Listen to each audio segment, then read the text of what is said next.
Welcome to Beacon of Books, where we turn the world's best books once into concise and powerful insights you can learn in just minutes. On a quiet evening, Sarah sat alone in her room, staring at her phone screen. Bank notifications kept popping up, payment reminders, a shrinking balance that made her chest tighten. She let out a deep sigh and whispered to herself, "How do I always end up here at the end of every month?" She wasn't reckless. She wasn't irresponsible. And yet, something wasn't working. Like many people, Sarah had never truly learned how to deal with money. And this is where the story begins. This is not a story about millionaires. It's not about business tycoons or financial experts. It's about ordinary people, trying to answer a simple but powerful question: where is my money going, and how can I take control of it? Sarah often avoided checking her bank account. She ignored billing emails. She felt anxious every time she thought about her financial future. But the real problem wasn't her income. It was her relationship with money. The first lesson she learned was simple, yet uncomfortable. If you don't understand your money, you can't control it. So, she made a decision. She opened her bank account. She reviewed her expenses, and what she discovered surprised her. The issue wasn't how much she earned. It was how she managed it. Her money wasn't disappearing in big, obvious ways. It was leaking, quietly, through small, unnoticed habits: food deliveries, forgotten subscriptions, impulse purchases driven by boredom or stress. And that led her to the second lesson: awareness is the beginning of change. Sarah began tracking every expense, every single one. At first, it felt overwhelming, even frustrating, but slowly it revealed the truth: she was spending far more than she thought. But this journey wasn't about deprivation. It was about balance.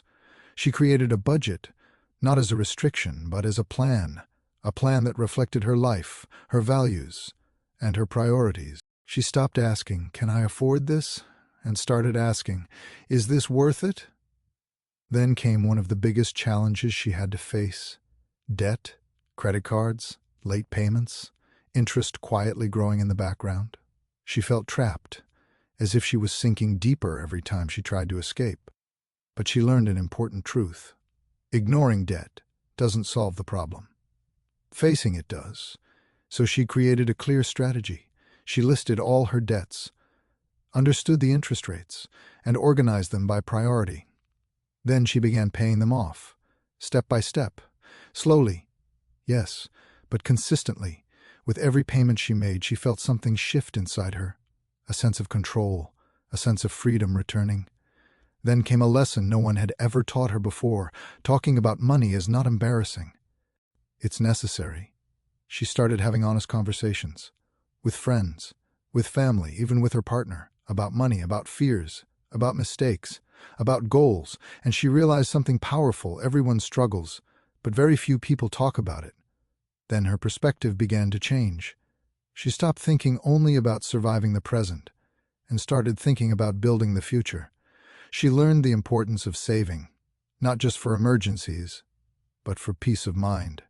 She built an emergency fund.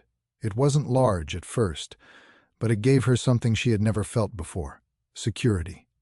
Then came the biggest mindset shift of all: investing. She had always been afraid of it. It felt complicated, risky, something only wealthy people could do.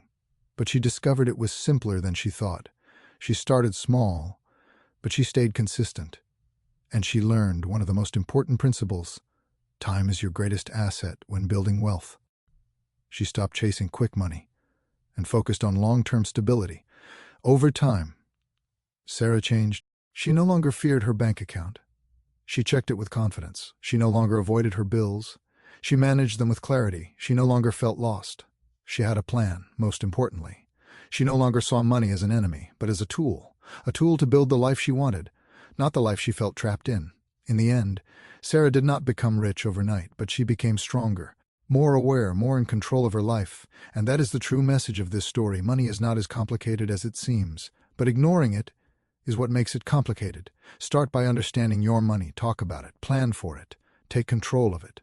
Because financial freedom doesn't begin with your paycheck. It begins with awareness. And now, ask yourself, are you in control of your money? Or is your money controlling you? This was a summary of today's book from the Beacon of Books channel. If you liked the video, don't forget to like the video and subscribe to the channel to receive all the new content.